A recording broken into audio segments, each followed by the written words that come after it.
salamat for today's video na i-share ko po sa inyo.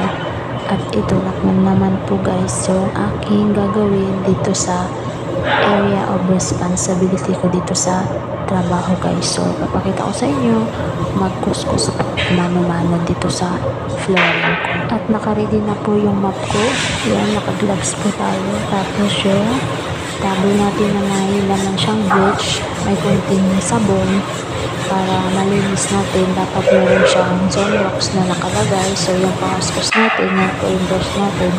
So mano-manohin natin guys. Medyo maliit lang naman po yung flooring ko dito na kukuskusin.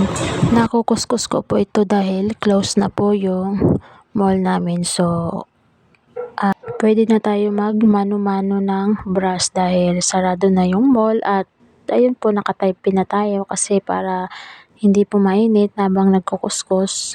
Para mas maganda po kasi siya guys na mano-manuhin siyang mag-i-brush. Tas ito yung may mga part siya na madumi na kailangan talagang mag-brush maigi para matanggal. So madali lang naman to guys matanggal kasi may halo siyang bleach.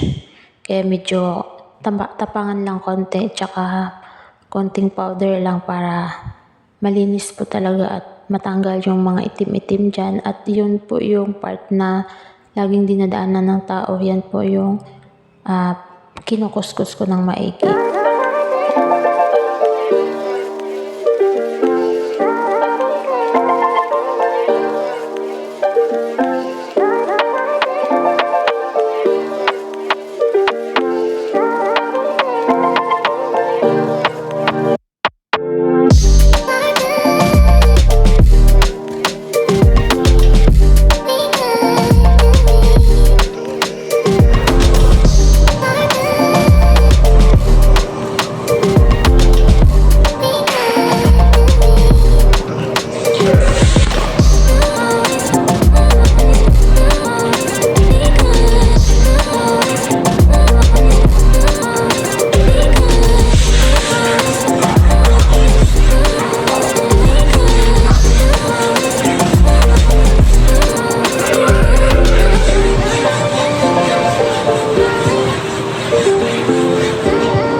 At malapit na natin matapos yung kinukuskus natin. So ayun na guys, malapit na.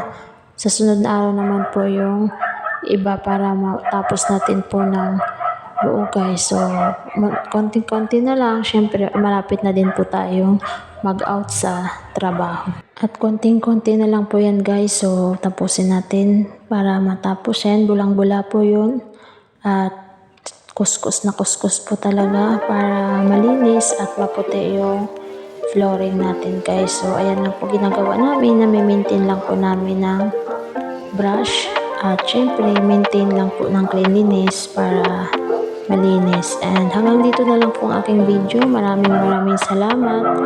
Bye bye, see you in the next vlog. Maraming salamat po. Pasensya na po kayo sa aking voiceover.